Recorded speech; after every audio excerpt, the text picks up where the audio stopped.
അസ്സലാമു അലൈക്കും വറഹ്മത്തുള്ളാഹി തആല വബറകാതുഹു. ബിസ്മില്ലാഹിർ റഹ്മാനിർ റഹീം. അൽഹംദുലില്ലാഹി റബ്ബിൽ ആലമീൻ. വസ്സലാത്തു വസ്സലാമു അലാ ഹബീബില്ലാഹി സയ്യിദുൽ മുർസലീൻ വഅലാ ആലിഹി വസഹബിഹി വതബഇ റസൂലില്ലാഹി അജ്മഈൻ. ആദരണീയരായ ഉസ്താദുമാർ, പ്രിയങ്കരരായ കൂട്ടുകാർ, മഹാനായ അൽ ഇമാമുൽ ഹുമാം അഹ്മദ് കോയ ശാലിയാത്തി റഹ്മത്തുള്ളാഹി അലൈഹി മഹാനവറുകളുടെ ആകെ ആയുഷ്കാലം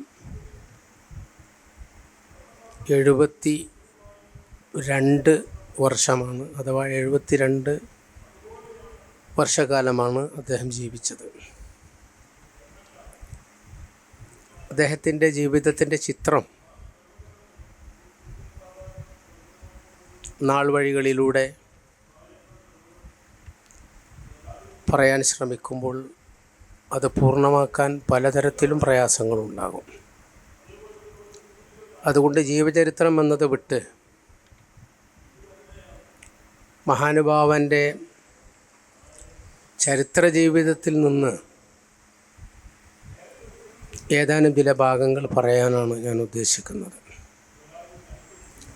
അപ്പോൾ എത്ര പറഞ്ഞാലും എവിടെയും വെച്ച് അത് അവസാനിപ്പിക്കാം.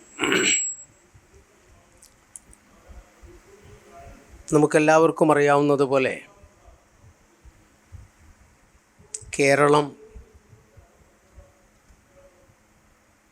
നേരായാലും മിത്തായാലും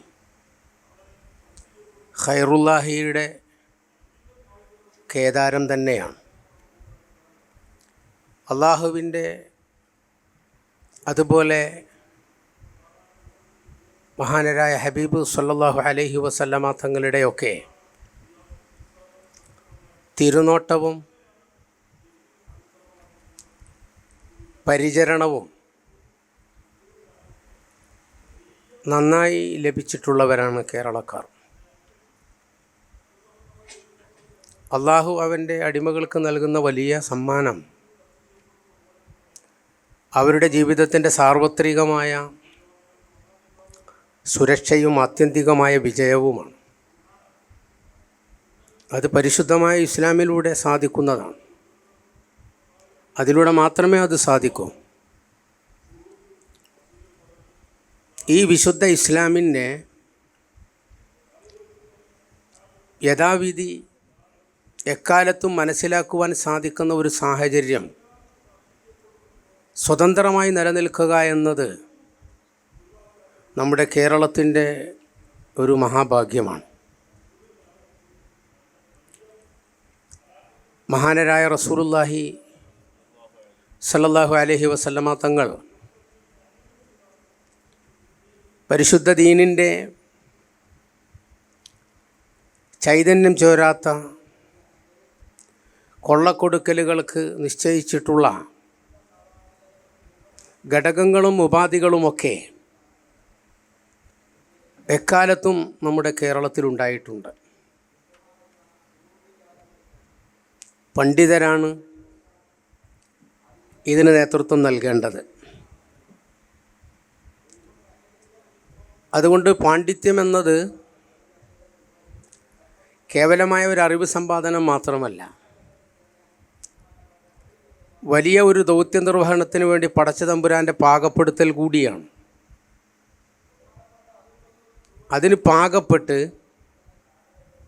ഉത്തരവാദിത്തം നിർവഹിക്കുവാൻ സാധിക്കുക എന്നതാണ് പണ്ഡിതരുടെ വിജയം. അങ്ങനെ വിജയിക്കുന്ന പണ്ഡിതരുടെ സാന്നിധ്യമാണ് സമൂഹത്തിൻ്റെ സൗഭാഗ്യം. ഇത് രണ്ടും കേരളത്തിലെ മുസ്ലിംകൾക്കുണ്ടായിട്ടുണ്ട്. ഒരു കാലത്തും മാർഗദർശനത്തിൻ്റെ ദാരിദ്ര്യം നമ്മൾ അനുഭവിച്ചിട്ടില്ല.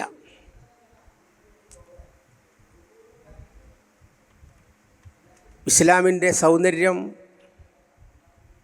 കെടുത്തിക്കളയാനും പ്രഭാവത്തിൻ്റെ പ്രസരണം കുറക്കാനുമൊക്കെ പലതരത്തിലുള്ള പ്രവണതകൾ ഉണ്ടാകും. അതൊരു സ്വാഭാവികമാണ്. ആ സ്വാഭാവികതയെ മറികടക്കുന്നതിന് വേണ്ടി, അതിജീവിക്കുന്നതിന് വേണ്ടി നിശ്ചയിക്കപ്പെട്ട ഉപാധികൾ കർത്തവ്യം നിർവഹിക്കുക എന്നതാണ് സംഭവിക്കേണ്ടത്. കേരളത്തിൽ അത് സംഭവിച്ചിട്ടുണ്ട്. അതുകൊണ്ടാണ് നമുക്കൊരാദർശ സമൂഹമായി കേരളത്തിൽ നിലനിൽക്കുവാൻ സാധിക്കുന്നത്. പണ്ഡിതന്മാരുടെ അവരുടെ ദൗത്യം എക്കാലത്തും നിർവഹിച്ചതുകൊണ്ടാണ്. മഹാനരായ റസൂലുള്ളാഹി സ്വല്ലല്ലാഹു അലൈഹി വസല്ലമ തങ്ങൾ 3 നൂറ്റാണ്ടിനെക്കുറിച്ച് വലിയ മഹത്വം പറഞ്ഞു. ഖൈറുൽ ഖുറൂനാണെന്ന് പറഞ്ഞു. നമുക്കെല്ലാവർക്കും അറിയാവുന്നതാണ്. ശേഷകാലത്തെക്കുറിച്ച് നബി തങ്ങൾ നടത്തിയ ഒരു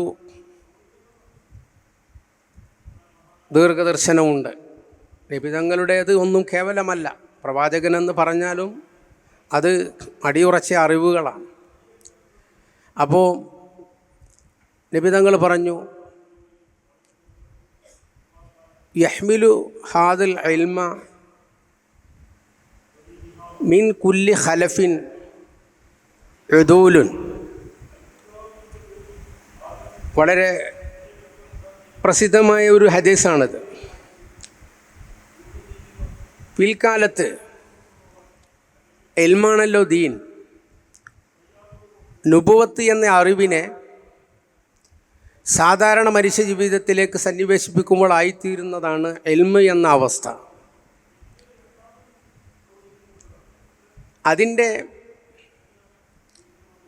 പോറലേൽക്കാത്ത കൈമാറ്റങ്ങളാണ് യഥാർത്ഥ ഇസ്ലാമിക സമൂഹത്തെ ലോകത്ത് നിലനിർത്തുക. അത് ഏറ്റെടുക്കുന്ന, അതിൽ കുറവുകൾ വരുത്താതെ പിൽക്കാലക്കാർക്ക് കൈമാറുന്നതിൽ, സമകാലികരിൽ പ്രചരിപ്പിക്കുന്നതിലും പ്രബോധനം ചെയ്യുന്നതിലും വിജയിക്കുന്നവർ, അതിനുവേണ്ടി ത്യാഗം ചെയ്യുന്നവർ, അവരുടെ സാന്നിധ്യം എല്ലാ കാലത്തും ഉണ്ടാകും എന്നാണ് ഈ പറഞ്ഞതിൻ്റെ അർത്ഥം. അവർ ചെയ്യുന്ന സേവനത്തെക്കുറിച്ച് നബി തങ്ങൾ തന്നെ പറയുന്നുണ്ട്. യംഫൂൻ അൻഹു തഹരീഫൽ ഗാലീൻ. ആ വിശുദ്ധമായ അറിവിനെ അതിൽ അതിവാദികൾ നടത്തിയിട്ടുള്ള തിരിമറികൾ അവരില്ലായ്മ ചെയ്യും. വന്ദിഹാലൽ മുബ്തിലീന. അസത്യവാദികളുടെ അല്ലെങ്കിൽ ഇസ്ലാം വിരോധം അകത്തൊളിപ്പിച്ച് വെച്ച് ഇസ്ലാമിൻ്റെ പേരിൽ അഭിപ്രായങ്ങളും കോപ്രായങ്ങളും നടത്തുന്ന ആളുകൾ, അവരുന്നയിക്കുന്ന വാദഗതികളെയും ഈ പണ്ഡിതന്മാർ ഇല്ലായ്മ ചെയ്യും. തഅ്വീലൽ ജാഹിലി. അജ്ഞന്മാരുടെ, വിഡ്ഢികളുടെ ദുർവ്യാഖ്യാനങ്ങളെയും. 3 തരത്തിലുള്ള ഇസ്ലാം വിരുദ്ധ പ്രവണതകളോട് മഹാന്മാരായ പണ്ഡിതന്മാർ സമരം ചെയ്യുമെന്നും, അങ്ങനെ ഇസ്ലാമിൻ്റെ സൗന്ദര്യം കൂടുതൽ പ്രകാശിപ്പിക്കുന്നതിൽ അവർ പങ്കാളികളാകുമെന്നും ഈ ഹദീസ് നമ്മെ പഠിപ്പിക്കുന്നുണ്ട്. ഇതിന് വലിയ പരിഗണനയാണ് പണ്ഡിതലോകം നൽകിയിട്ടുള്ളത്. ആലിമീങ്ങളുടെ ദൗത്യവും നിർണയിക്കുന്നുണ്ടത്, ആലിമീങ്ങളുടെ മഹത്വവും നിർണയിക്കുന്നുണ്ട്. ഈ മഹത്വത്തെയും ദൗത്യത്തെയും സമന്വയിപ്പിച്ച് ഒരു ജീവിതത്തെ സാധ്യമാക്കുക എന്നതാണ് ഒരു പണ്ഡിതൻ്റെ വിജയം. മഹാനായ ശാലിയാത്തി റഹ്മത്തുള്ളാഹി അലൈഹി അവരുകളെ നമ്മൾ പഠിക്കുമ്പോൾ ഇത് വളരെ കൃത്യമായി നമുക്ക് ബോധ്യപ്പെടും. നാം ജീവിക്കുന്ന അല്ലെങ്കിൽ നമ്മുടെ തൊട്ടുമുമ്പുള്ള തലമുറ ജീവിച്ച നൂറ്റാണ്ടിൽ, കർണിൽ ഈ ദൗത്യം നിർവഹിക്കുന്നതിന് വേണ്ടി പടച്ചവൻ്റെ നിയോഗമുണ്ടായിട്ടുള്ള മഹാഭാഗ്യവാനാണ്. അത് നിർവഹിച്ച് വിജയിച്ചിട്ടുള്ള മഹാവിജയിയാണ് ഷെയ്ഖുന അൽ ഇമാം അശ്ശാലിയാത്തി റഹ്മത്തുള്ളാഹി അലൈഹി. നമുക്കെല്ലാവർക്കും അശ്ശരി ഇമാമിനെ അറിയാം. അശ്ശരി ഇമാമിൻ്റെ ചരിത്രത്തിലെ പ്രാധാന്യം എന്താണ്? അല്ലെങ്കിൽ ഇസ്ലാമിക ആദർശശാസ്ത്രത്തിലെ പ്രാധാന്യം എന്താണ്?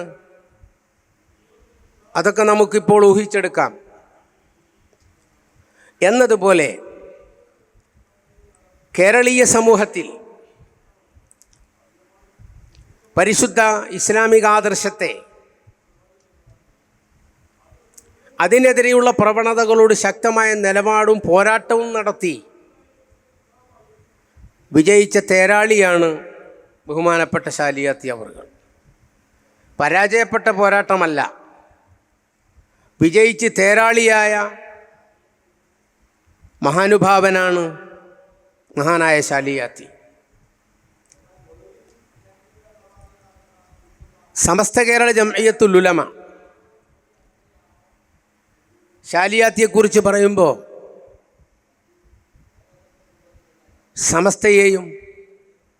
സമസ്തയെക്കുറിച്ച് പറയുമ്പോൾ ശാലിയാത്തിയെയും പറയാതിരിക്കാനാവില്ല. കാരണം മഹാനായ ഇമാം ശാലിയാത്തി റഹ്മത്തുള്ളാഹി അലൈഹിയാണ്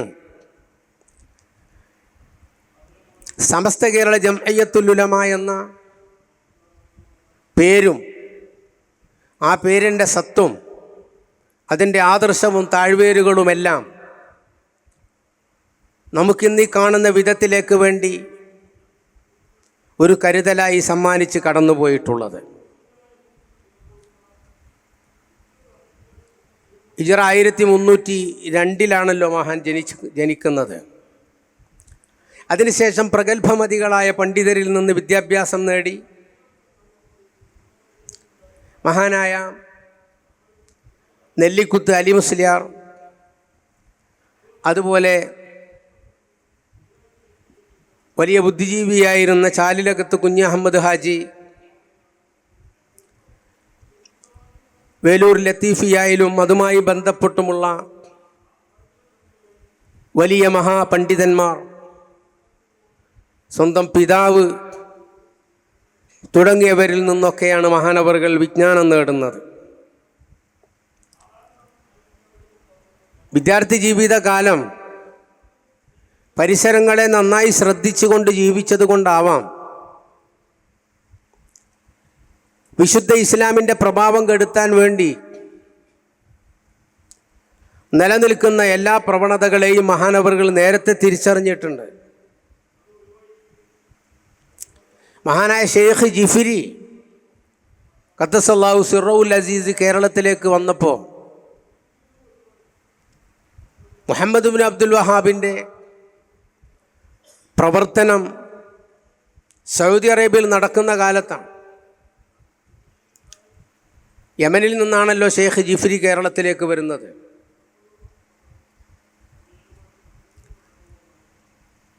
ജിഫ്രി കേരളത്തിൽ വന്നപ്പോൾ മഹാനവറുകൾ കേരളത്തിലെ മുസ്ലിമീങ്ങൾക്ക് നജിദിയൻ തൗഹീദിനെ കുറിച്ചും ആ തൗഹീദിൻ്റെ ഇസ്ലാമിക വിരുദ്ധ മാനത്തെക്കുറിച്ചുമൊക്കെ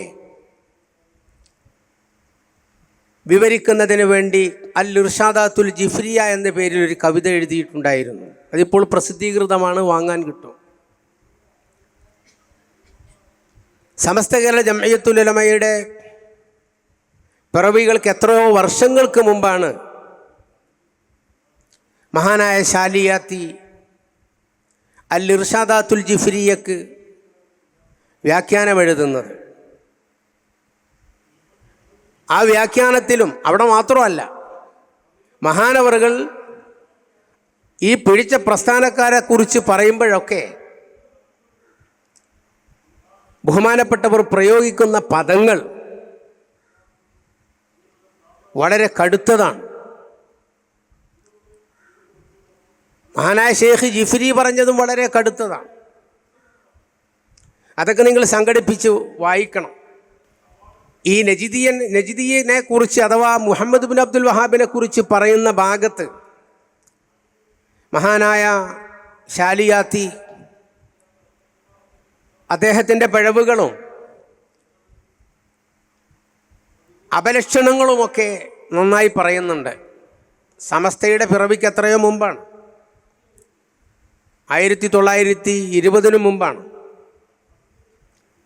അതിനുശേഷം അന്ന് നമ്മുടെ കാലത്ത് ഇത് വളരെ വ്യാപകമായിട്ടില്ല. അവരെക്കുറിച്ച് നന്നായി നമ്മുടെ നാട്ടിലെ ജനങ്ങൾക്കോട്ട് അറിയൂല. തിരുവിതാംകൂറിലെ ചില മൗലവിമാർ അവർക്ക് കിട്ടിയ പുസ്തകം വെച്ച്, അതോ ഇനി ബ്രിട്ടീഷുകാർ കൊണ്ടുവന്ന് കൊടുത്തതോന്ന് അറിയില്ല, കൃത്യമായ തെളിവുകളൊന്നുമില്ല നമുക്കതിന്. അങ്ങനെ ആവാനൊരു സാധ്യതയൊക്കെ ഉണ്ട്. കേരളത്തിലെ മുസ്ലിമീങ്ങളിൽ ആത്മീയത നശിപ്പിക്കണമെങ്കിൽ അവർക്കൊരു പരിക്കൻ ഇസ്ലാമിനെ, അല്ലെങ്കിൽ ഒരു സ്ഥൂല ഇസ്ലാമിനെ, ചൈതന്യമില്ലാത്ത ഇസ്ലാമിനെ നൽകണം. എങ്കിലേ നടക്കൂ എന്ന് ധരിച്ചവർ അതിന് പറ്റിയ ആളുകളെ വിലക്കെടുത്തിട്ടുണ്ടാവാം. അന്വേഷിച്ച് കണ്ടെത്തേണ്ടതാണ്. ഏതായാലും ആ ചില മൗലവിമാരിലൂടെ അവരിൽ മാത്രം ഒതുങ്ങി നിൽക്കുകയായിരുന്നു ഈ പിഴച്ച ചിന്തകളൊക്കെ. എന്നാൽ വ്യാപകമായി നിലനിന്നിരുന്ന ചില പ്രയാസങ്ങളുണ്ടായിരുന്നു.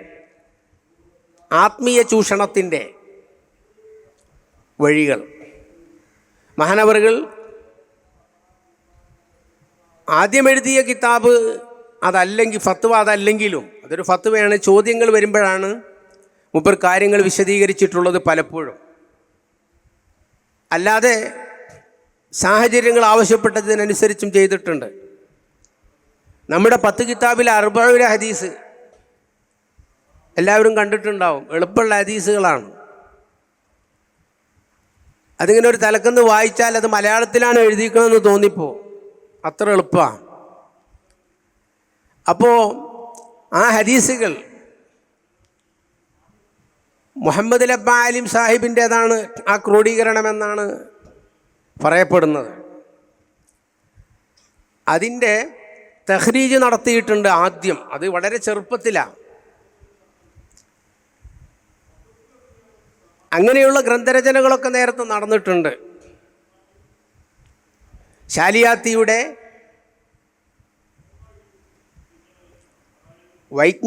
വൈജ്ഞാനികമായ ലോകം എത്ര വിശാലമാണെന്ന് തിരിച്ചറിഞ്ഞിട്ടുള്ള ആളുകൾ മഹാനവറുകളോട് ആവശ്യപ്പെടുമ്പോഴാണ് പലതും രചിച്ചിട്ടുള്ളത്. ഫത്വകൾ പിന്നെ ഏതായാലും അങ്ങനെ തന്നെയാണ്, ചോദിക്കുമ്പോഴാണല്ലോ പറയാം. ഈ തരീഖത്തിൻ്റെ ആത്മീയ വ്യാജന്മാരുടെ രീതിശാസ്ത്രങ്ങളെക്കുറിച്ച് മഹാനവറുകളോട് ചോദിച്ചപ്പോൾ അദ്ദേഹം നൽകിയൊരു ഫത്വയുണ്ട്. അതും സമസ്തയുടെ മുമ്പാണ്. നജാത്തുൽ ഇബാദ് എന്ന് തുടങ്ങുന്ന ഒരു ഫത്വ. അതിൽ കള്ളത്തരീക്കത്തുകാർ, വ്യാജ ഷേഖുമാർ, അവരുടെ മുഖമൂടിയെല്ലാം വളരെ മനോഹരമായി വലിച്ച് കീറിയിട്ടുണ്ട്. ആത്മീയമായ അപകടം അത് എളുപ്പത്തിൽ സാധിക്കും. എല്ലാറ്റിനെയും നിയന്ത്രിക്കാനും പാകപ്പെടുത്താനുമൊക്കെ കൂടെ ഉണ്ടാകേണ്ടത് അറിവാണല്ലോ. അത് പൊതുവെ ജനങ്ങൾക്ക് കുറവാണ്. ഈ അറിവില്ലായ്മയാണ് എല്ലാവരും ചൂഷണം ചെയ്തത്. വ്യാജന്മാരായ ആത്മീയവാദികളും ചെയ്തത് അങ്ങനെ തന്നെയാണ്. അപ്പോൾ സാധാരണക്കാർക്ക് ഇതിൻ്റെ നേരായ വിവരം അറിയിച്ചു കൊടുക്കേണ്ടത് ബാധ്യത എന്ന നിലയിൽ മഹാനായ ശാലിയത്തി അവർ അത് നിർവഹിച്ചിട്ടുണ്ട്. അത് ഹിജറ 1322 400 ഉള്ളതാണല്ലോ. അതിന് ശേഷം 342 322 22 ഇംഗ്ലീഷാണ്. പിന്നീടാണ് ഐക്യസംഘം ഉണ്ടാകുന്നത്. 1922 ഐക്യസംഘം ഉണ്ടാവുന്നത്. കെ മൗലവി ഇവിടുന്ന് ഒളിച്ചുപോയി. 1910 മുതൽ തന്നെ ഇ കെ മൗലവി കൊടുങ്ങല്ലൂരുണ്ട്. MCC അബ്ദുറഹ്മാൻ മൗലവി ഒരു ഖിലാഫത്ത് സമ്മേളനത്തിൽ പങ്കെടുക്കാൻ വേണ്ടി അവിടേക്ക് പോയതായിരുന്നു. അവിടെ കുറേ മുതലാളിമാരും കോടീശ്വരന്മാരും ഒക്കെ ഉണ്ട്. പണ്ട് സൗദി അറേബ്യയിൽ ഇബ്ൻ അബ്ദുൽ വഹാബിനെ കൂട്ടുപിടിച്ച് സൗദി രാഷ്ട്രം സ്ഥാപിച്ചതുപോലെ ഈ മൗലവിമാരെ കൂട്ടുപിടിച്ചിട്ട് ഒരു സാമ്രാജ്യം സ്ഥാപിക്കാന്നുള്ള മോഹം അവിടുത്തെ ചില മുതലാളിമാർക്കുണ്ടായി. അങ്ങനെയാണ് ഐക്യസംഘത്തിൻ്റെ ഭാവഭേദങ്ങളൊക്കെ നമുക്ക് അറിയിച്ചു തരുന്നത്. അവരെപ്പോഴും പറയാറുള്ളത് അവിടെ കുടുംബപരമായി നിലനിന്നിരുന്ന അനൈക്യങ്ങളും തർക്കങ്ങളൊക്കെ അവസാനിപ്പിക്കുക എന്നുള്ളതാണ്. അത് ശരി തന്നെയാണ്. അത് പാഷാണം പൊതിഞ്ഞ പട്ട ആ പറച്ചിൽ. പക്ഷേ അതിനകത്തുണ്ടായിരുന്നത് അതവരുടെ അന്നത്തെ നിയമ ബുക്ക് എന്ന് പറഞ്ഞിട്ടാണ് അന്ന് അവരുടെ ഭരണഘടന പ്രസിദ്ധീകരിച്ചിരുന്നത്. ആ നിയമ ബുക്കിലെ വ്യവസ്ഥകൾ വായിച്ചാൽ തന്നെ മനസ്സിലാവും. അത് വളരെ നന്നായി മനസ്സിലാക്കാൻ പറ്റുന്ന പുസ്തകമാണ്, കിതാബാണ് അൽ ഫത്താവ ദീനിയ ബി തനക്കുബിൽ ഹഫ്ലത്തിൽ ഐക്കിയ. മഹാനായ ശാലിയാത്തി അവരുടെ ഫത്വയുടെ സമാഹാരമാണ്. 12 ചോദ്യങ്ങൾക്ക് മഹാനവറുകൾ നൽകിയിട്ടുള്ള മറുപടിയാണ്.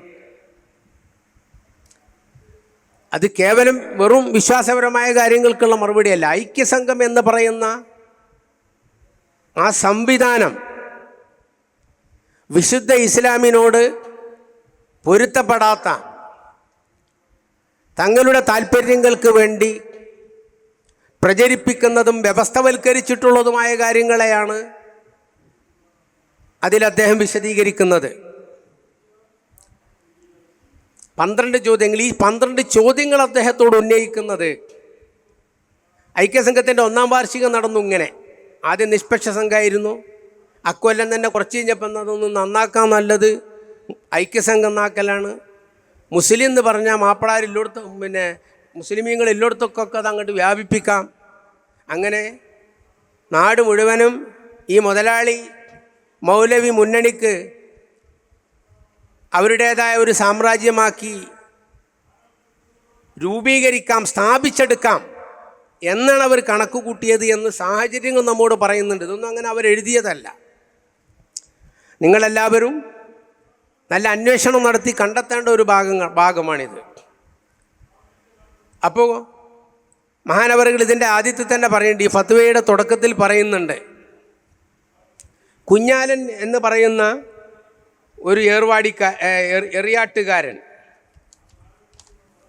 അദ്ദേഹം പറയുന്നു, വറദ ബിഹ ഇലൈനൽ ഫാദിലുൽ ഹാജ് കുഞ്ഞാലൻ എർബാടി മിനൽ ബിലാദിൽ ജനൂബിയത്തിൽ മലൈബാരിയ വ അസറ അല കിതാബത്തി ജവാബിഹ ബി നുസൂസി ഉലമായി അഹ്ലി സുന്നത്തി സനിയ എന്ന് പറഞ്ഞിട്ട് ഈ അൽ ഫവായിദുദ്ദീനിയയുടെ ആമുഖത്തിൽ മഹാനായ ശാലിയാത്തി തന്നെ പറയുന്നുണ്ട്.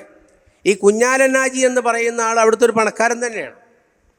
അദ്ദേഹം ഈ മുതലാളിമാരുടെ കൂട്ടത്തിലുണ്ടായിരുന്നു. ഇവരുടെ ലക്ഷ്യം ശരിയല്ല എന്ന് തിരിഞ്ഞപ്പോൾ അതിൽ നിന്ന് അദ്ദേഹം മാറി അദ്ദേഹം ബഹുമാനപ്പെട്ട ശാലിയാത്തിയോട് എഴുതി ചോദിച്ച 12 ചോദ്യങ്ങളാണ്. അതിന് ശാലിയാത്തി തന്നെ പറയുന്നുണ്ടല്ലോ മറുപടി എഴുതാൻ വേണ്ടി അദ്ദേഹം നിർബന്ധിച്ചുകൊണ്ടിരുന്നു. അയാൾ അതിന് പിന്മാറുന്നില്ല.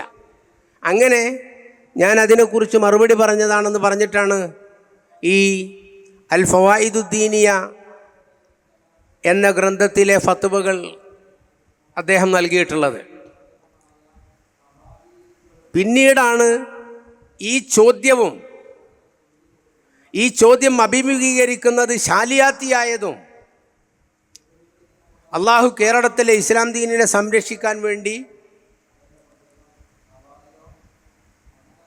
സംവിധാനിച്ച അല്ലെങ്കിൽ ഏർപ്പാടാക്കിയ ഒരു രീതിയായിരുന്നു എന്ന് നമുക്ക് മനസ്സിലാകും. അതെങ്ങനെയാണ്? 23-ൽ 1ാമത്തെ വാർഷിക സമ്മേളനം നടന്നു. ആ സമ്മേളനത്തിലാണ് വക്കം മൗലവി സംബന്ധിക്കുന്നത്. അത് എറിയാട്ടന്നെ നടന്നത്. വക്കം മൗലവി വന്നപ്പോൾ അതിനൊന്നുകൂടി തിരുവിതാംകൂർ ഭാഗത്തേക്ക് ഒരു ചെറിയ വേരോട്ടം കിട്ടി. 2ാം വാർഷികം നടന്നത് ആലുവയിലെത്തിയപ്പോഴത്തേന് പുതിയൊരാലോചന നടത്തി. എന്താ ആലോചന? ഈ 2-3 മുറിമൗലവിമാരെ കൊണ്ട് ഇത് സംഗതി നടക്കൂല. കെ മൗലവി, കെ മൗലവി, MCC മൗലവി തുടങ്ങിയ കുറച്ച് മൗലവിമാരല്ലേ ഉള്ളത്. കുറച്ച് കൂടുതൽ ആലിമീങ്ങളുടെ സാന്നിധ്യം കാണിച്ചു കൊടുക്കണം. കേരളത്തിലെ ജനങ്ങൾ ആലിമീങ്ങളെ പിന്നിലാണ് പണ്ടേ നിലനിന്ന് പോന്നിട്ടുള്ളത്. ആലിമ് മുന്നിൽ നിൽക്കാതെ കേരളത്തിലെ ജനങ്ങളെ പഴപ്പിക്കാൻ കഴിയില്ല. ആലിമിനെയും സയ്യിദിനെയും നിർത്തിയാലേ കേരളത്തിലെ ജനങ്ങൾ പഴക്കുള്ളൂ. അങ്ങനെയാണ് ആ സമ്മേളനത്തിൽ വെച്ച് ഒരു പണ്ഡിത സമ്മേളനം നടത്താൻ വേണ്ടി തീരുമാനിച്ചത്. പണ്ഡിത സമ്മേളനം നടത്താൻ വേണ്ടി തീരുമാനിച്ചിട്ട് മണപ്പാട്ട് കുഞ്ഞഹമ്മദ് ഹാജി, അതുപോലെ തന്നെ KM സീതി സാഹിബ്, സീതി മുഹമ്മദിൻ്റെ മകൻ, കോടീശ്വരന്മാരാണൊക്കെ, കണ്ടമാനം പണമുണ്ട്, നാടടക്കം ചുറ്റിക്കടങ്ങി എല്ലാ ആലിമീങ്ങളെയും ക്ഷണിച്ചു. യോഗത്തിലേക്ക് ആദ്യം ക്ഷണിച്ചത് ആരെന്ന് നിങ്ങൾ? സമ്മേളനത്തിൽ അധ്യക്ഷം വഹിച്ചത് അബ്ദുൽ ജബ്ബാർ ഹസ്രത്താണ്. എന്നാൽ അബ്ദുൽ ജബ്ബാർ ഹസ്രത്തിൻ്റെ മുമ്പ് ആ യോഗത്തിൽ അധ്യക്ഷം വഹിക്കാൻ വേണ്ടി ക്ഷണിച്ചത് ശാലിയാത്തിയായിരുന്നു. ഐക്യസംഘത്തിൻ്റെ കീഴിൽ കേരള ജംഇയ്യത്തുൽ ഉലമ രൂപീകരിക്കുന്നതിന് വേണ്ടിയുള്ള പരിപാടികൾ കൂടി ഉൾപ്പെടുത്തിയിട്ടുള്ള 2ാം വാർഷിക സമ്മേളനത്തിൽ അധ്യക്ഷത വഹിക്കാൻ വേണ്ടി ബഹുമാനപ്പെട്ട ശാലിയാത്തിയെ ക്ഷണിച്ചു. ശാലിയാത്തി അത് നിരസിച്ചു. ശാലിയാത്തി നിരസിക്കാനുള്ള കാരണം എന്താ? ശാലിയാത്തിക്ക് കുഞ്ഞാലനാജിൻ്റെ കത്ത് കിട്ടിയിട്ടുണ്ട്, ചോദ്യം കിട്ടിയിട്ടുണ്ട്. ആ ചോദ്യത്തിൽ ഐക്യസംഘത്തിൻ്റെ ലക്ഷ്യം മനസ്സിലാകുന്നുണ്ട്. അപ്പം പിന്നെ അതൊരു കൂടാൻ പറ്റിയ പരിപാടി അല്ല എന്ന് മനസ്സിലാക്കി. പിന്നെയാണ് മഹാനായ അബ്ദുൽ ജബ്ബാർ ഹസ്രത്തിനെ അധ്യക്ഷനായി കൊണ്ടുവരുന്നത്. ശാലിയാത്തിയെ കിട്ടിയാൽ എന്താകും? കേരളത്തിലെ ജനങ്ങളെയൊക്കെ അദ്ദേഹത്തിൻ്റെ പിന്നിൽ അണിനിരത്തി ഞമ്മൻ്റെ ആളാക്കാന്ന് കരുതി. നടന്നില്ല. പിന്നെയാണ് ജബ്ബാർ ഹസ്രത്തിനെ കൊണ്ടുവരുന്നത്. ബാക്കവിയാളൊക്കെ വരുമല്ലോ, ബാക്കിയാത്തിൽ ഉസ്താദാണല്ലോ. അങ്ങനെയാണ് പാലോട്ട് മൂസക്കുട്ടി ഹാജി ബാക്കവി നവറല്ലാഹു മർക്കദൊക്കെ മീറ്റിങ്ങിൽ പങ്കെടുത്തത്. മീറ്റിംഗ് കഴിഞ്ഞു, ഒരു സഭയൊക്കെ ഉണ്ടാക്കി. സഭയിൽ പണ്ഡിത സംഘടനയുടെ ലക്ഷ്യം പറഞ്ഞു, സംഘടനയുടെ ലക്ഷ്യമൊക്കെ പറഞ്ഞു. ഈ ലക്ഷ്യമൊക്കെ പറഞ്ഞ കൂട്ടത്തിൽ ഒരു സാധാരണ മുസ്ലിമിന് ബേജാറാകേണ്ട ഒരു കാര്യമല്ല. അത് കഴിഞ്ഞ് പിരിഞ്ഞു. സ്വാഭാവികമായോ അതൊരു നല്ല സംഗതിയായിട്ട് പ്രചരിക്കുമല്ലോ. ശാലിയാത്തിൻ്റെ അടുത്ത് വിവരെത്തി. ശാലിയാത്തി പങ്കെടുക്കാത്തതിനെക്കുറിച്ചൊക്കെ സ്വാഭാവികമായും ഒരു മുറുമുറുപ്പ് ഉണ്ടാവുമല്ലോ. അങ്ങനെ നല്ലൊരു സംഗതിക്ക് മൂപ്പര് വരേണ്ടതായിരുന്നു എന്നുള്ള ആ സമയത്ത് മഹാനവറുകൾ കേരളത്തിലെ ബിദ്അത്തിൻ്റെ വ്യാപന സാധ്യതയെക്കുറിച്ചൊക്കെ ഒരു പ്രവചന സ്വഭാവമുള്ള ഒരു കവിത ചൊല്ലിയിട്ടുണ്ട്. വലമ്മാ റഅയ്തുൽ ഖൗമ ളല്ല സബീലുഹു യദുന്നു ഹസനൻ. ആ ഒരു വരി പാടാൻ കിട്ടുന്നില്ല കേട്ടോ, അതുകൊണ്ട് പിന്നെ പാട്ടിലുള്ള അസൗകര്യങ്ങൾ സഹിക്കുക.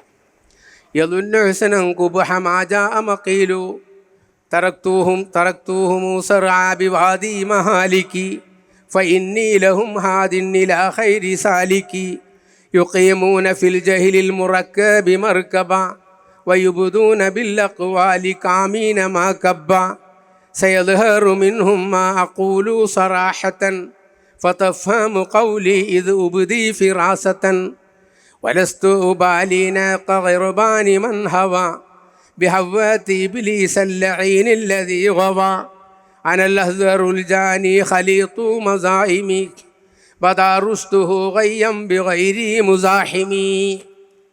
ഞാൻ വരാതിരുന്നത് എനിക്കൊരു സ്വഭാവ രീതി മനസ്സിലായി, അത് റെഡിയല്ല.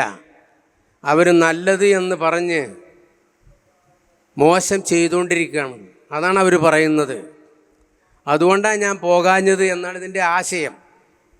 എന്നിട്ട് പറയാം, ഞാനിപ്പോൾ ഈ പറയുന്ന ഈ പ്രവചനം ഉണ്ടല്ലോ, ലക്ഷണം, അതിൻ്റെ ആ സംഘടനയുടെ ലക്ഷണം നോക്കി ഞാൻ പറയുന്ന ഈ കാര്യം നിങ്ങൾക്ക് പിന്നെ മനസ്സിലാകും. അതുകൊണ്ട് വലസ്തൂബാലീന ഖിർബാനി മൻ ഹവാ ബിഹവ്വതി ഇബ്ലീസ് അൽ-ലഈൻ അല്ലദീ ഖവാ. പണ്ടേ പിഴച്ചുപോയ ഇബ്ലീസിൻ്റെ പിടിയിൽപ്പെട്ട അവൻ്റെ ചതിക്കുഴിയുടെ അഗാധ ഗർത്തത്തിലേക്ക് ആപതിച്ചു പോയ ആളുകൾ കാക്കയെപ്പോലെ കളകളുണ്ടാക്കണ എനിക്കൊരു പ്രശ്നമല്ല എന്ന് പറഞ്ഞുകൊണ്ടാണ് അദ്ദേഹം ഇത് അവസാനിപ്പിക്കുന്നത്. അപ്പം ചുരുക്കത്തിൽ മഹാനവറുകൾ ദീർഘദർശനം ചെയ്യാണ്, കേരളത്തിൽ ഇത് വ്യാപിക്കാൻ പോവുകയാണ്. അങ്ങനെ കാത്തു നിൽക്കുമ്പോഴാണ് കോഴിക്കോട് ഇവരെ സമ്മേളനത്തെക്കുറിച്ച് ആലോചിക്കുന്നത്. ബ്രിട്ടീഷ് വിരോധം തലക്ക് കയറിയിട്ട്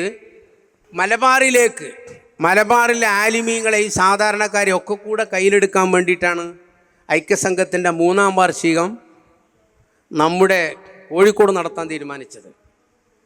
അവിടെ 1888 സ്ഥാപിതമായ ഒരു സഭയും അതിൻ്റെ ഒരു ഹാളും ഒരു മദ്രസയും സംവിധാനമൊക്കെ ഉണ്ട്. മഹാന്മാരായ സെയ്ദുമാർ, കോഴിക്കോട്ടത്തെ കാളിമാർ, മുതലാളിമാർ, സാധാരണക്കാരൊക്കെ ചേർന്നുള്ള ഒരു സംവിധാനമാണത്. സുന്നികൾ നടത്തുന്നതാണ്. നമ്മുടെ സമസ്തൻ്റെ ആദ്യകാലത്ത് വർഷങ്ങളോളം സെക്രട്ടറിയായ PV മുഹമ്മദ് മുസ്ലിയാർ ലത്തീഫിയാണ്. മഹാനവറുകളൊക്കെ അധ്യാപകരായി സേവനം ചെയ്തിരുന്ന സ്ഥാപനം. ഈ വാർഷിക സമ്മേളനത്തിന് ഇവർ തിരഞ്ഞെടുത്തത് ഹിമായത്തുൽ ഇസ്ലാം സഭയുടെ ഹാളാണ്. ഈ വിവരം ശാലിയാത്തി അറിഞ്ഞു. ആറ്റക്കോയത്തങ്ങളാണ് അന്ന്, ഖാൻ ബഹദൂർ ആറ്റക്കോയത്തങ്ങളാണ് ഇതിൻ്റെ പ്രസിഡൻറ്റ്. അപ്പോൾ കേരളത്തിൽ നടക്കുന്നൊരു നല്ല സംഗതി നമ്മുടെ നാട്ടിൽ നന്നോട്ടെ, മലബാറിലേക്ക് കൊണ്ടുവരിക എന്നുള്ള നിലക്ക് അവിടെ അനുമതി കൊടുത്തതാ. പക്ഷേ ശിഹാബുദ്ദീൻ ശാലിയാത്തി ഈ സംഗതി മണത്തറിഞ്ഞപ്പോൾ ഒരു ഹാജിയുടെ കയ്യിൽ ഇതിനെക്കുറിച്ചൊരു പരാതി കൊടുത്തു. ഇതിനെക്കുറിച്ചൊക്കെ രേഖപ്പെട്ട ചരിത്രങ്ങളുള്ളതാണ്. ഒന്നുകിൽ തിരുത്തുക, അല്ലെങ്കിൽ ഇവിടെ നടത്താൻ പറ്റില്ല. ഐക്യസംഘത്തിൻ്റെ ഈ വാദങ്ങൾ, പിഴച്ച വാദങ്ങൾ തിരുത്തുകയോ എന്നിട്ട് ഇവിടെ നടത്തുകയോ, അതല്ലെങ്കിൽ ഇവിടെ നടത്താതിരിക്കുകയോ ചെയ്യണം, അനുവദിക്കരുത് എന്നാണ് എഴുത്തു കൊടുത്തത്. അങ്ങനെ 1925 ജൂൺ 25-നാണ് ഈ കത്ത് കൊടുത്തത്. 27-ന് തന്നെ ചർച്ച നടന്നു. 27-ന് ചർച്ച നടക്കുന്നത് ഒരു വാദപ്രതിവാദ രൂപത്തിലാണ്. ആ വാദപ്രതിവാദം ഹിമായത്തുൽ ഇസ്ലാം സഭയിൽ വെച്ചാണ് ഐക്യസംഘത്തിൻ്റെ 3-ാം വാർഷികം നടത്താൻ തീരുമാനിച്ചിരുന്നത്. ശാലിയാത്തി എഴുതി കൊടുത്ത എഴുത്തിലുള്ളതെന്താണ്? ഹിമായത്തുൽ ഇസ്ലാം സഭയിൽ നടത്താൻ പറ്റൂല, പിഴച്ച പ്രസ്ഥാനക്കാരായതുകൊണ്ട്. അതല്ലെങ്കിൽ എന്ത് വേണം? അവരുടെ ധാരണകൾ തിരുത്തണം എന്നാണ്. അങ്ങനെ കമ്മിറ്റി എന്ത് തീരുമാനിച്ചു? 2 കൂട്ടരും തമ്മിലൊന്ന് സംവാദം നടത്തട്ടെ. അവസാനം ആ സംവാദം പോലും ഹിമായത്തുൽ ഇസ്ലാം സഭയിൽ നടത്തിയില്ല. വരക്കലുള്ള ഒരു മില്ലിൻ്റെ കളത്തിലാണ് നടത്തിയത്. അവിടെ വെച്ച് ബഹുമാനപ്പെട്ട ശാലിയാത്തിയും അച്ചിപ്ര കുഞ്ഞി മുഹമ്മദ് മുസ്ലിയാരും ഐക്യസംഘത്തിൻ്റെ ഓരോ വാദങ്ങളും, അവരുടെ ഭരണഘടനയിലുള്ള വ്യവസ്ഥകളും, അവരുടെ ഉദ്ദേശ ലക്ഷ്യങ്ങളും ഒന്നൊന്നായി ചോദ്യം ചെയ്തു. ഈക്ക മൗലവി അക്ഷരാർത്ഥത്തിൽ മുട്ടിപ്പോയി.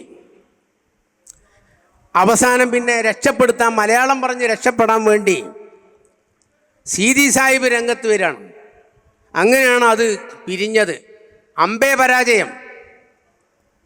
എന്നിട്ട് അവരതുമായി ബന്ധപ്പെട്ടൊരു ആഘോഷം നടത്താറുണ്ട്. അത് ഞാനിപ്പോൾ ഇവിടെ പറയാൻ ഉദ്ദേശിക്കുന്നില്ല, സമയം കുറവായതുകൊണ്ട്. ഇതൊരു തുടക്കം ശാലിയാത്തി എങ്ങനെ അടിത്തറയായി പ്രസ്ഥാനത്തിന് എന്ന് പറയാൻ വേണ്ടി ഉള്ള ഈ ഭാഗങ്ങൾ അവസാനിപ്പിക്കുകയാണ് ചെറുതാക്കിയിട്ട്. അങ്ങനെയാണ് ഐക്യസംഘത്തിൻ്റെ സമ്മേളനം ശാലിയാത്തി ആവശ്യപ്പെട്ടതുപോലെ ഹിമായത്തിൽ നിന്ന് മാറി ചർച്ചയിൽ സീതി സാഹിബ് തുറന്നു പറഞ്ഞു, പിഴവുകൾ എന്തെങ്കിലും ഉണ്ടെങ്കിൽ ഞങ്ങൾ തിരുത്തിക്കോളാം എന്ന് പച്ചയായി പറഞ്ഞിട്ടാണ് കോഴിക്കോട് സമ്മേളനം നടത്താനുള്ള സാഹചര്യം ഉണ്ടായത്. അങ്ങനെ ഒരു പര്യവസാനം ഉണ്ടായപ്പോൾ ആ സമ്മേളനത്തിൽ പല ആളുകളും പങ്കെടുത്തിട്ടുണ്ട്. നമ്മുടെ ആദ്യത്തെ അഡ്വ കമ്മിറ്റിയുടെ സെക്രട്ടറി ആയിരുന്ന പാറൂൽ ഹുസൈൻ സാഹിബ് അടക്കം പങ്കെടുത്തിട്ടുണ്ട്. അയാളൊരു പ്രമേയം അവതരിപ്പിച്ചിട്ടുണ്ട് എന്നാണ് കേൾക്കുന്നത്. അപ്പം അങ്ങനെയുള്ള സംഗതിയൊക്കെ അത് കഴിഞ്ഞു, വാദപ്രതിവാദവും കഴിഞ്ഞു. പക്ഷേ ഇവിടെ ഒരു സാഹചര്യം ആവശ്യപ്പെടുന്ന ഒരു രംഗപ്രവേശമുണ്ട്, ഒരു മുന്നേറ്റമുണ്ട്. അതിൻ്റെ സാധ്യതകളാണ് പിന്നീട് രൂപപ്പെട്ടത്. അങ്ങനെയാണ് 25 തന്നെ ജമിയത്തുൽ ഉലമയുടെ ആദ്യം ഒരു കൂടിയാലോചന കുറ്റിച്ചിറയിൽ നടന്നു. പിന്നെ ജൂബിലി ഹാളിൽ വെച്ച് 926 ജൂൺ 26 സമസ്തയും രൂപീകരിച്ചു. ചുരുക്കത്തിൽ മഹാനായ ശാലിയാത്തിക്ക് കുഞ്ഞാലൻ ഹാജി എഴുതി ചോദിച്ച ചോദ്യങ്ങൾ കാരണമായി ഉണ്ടായ അറിവാണ് ഐക്യസംഘം ഇങ്ങോട്ട് കടന്നു വന്നപ്പോൾ അവരെ മുൾമുനയിൽ നിർത്തുവാൻ സഹായിച്ചത്. അതുകൊണ്ടാണ് ഹിമായത്തുൽ ഇസ്ലാം സഭയിൽ അവരുടെ സമ്മേളനം നടത്താതെ സുന്നികളുടെ ആവശ്യം വിജയിച്ചത്.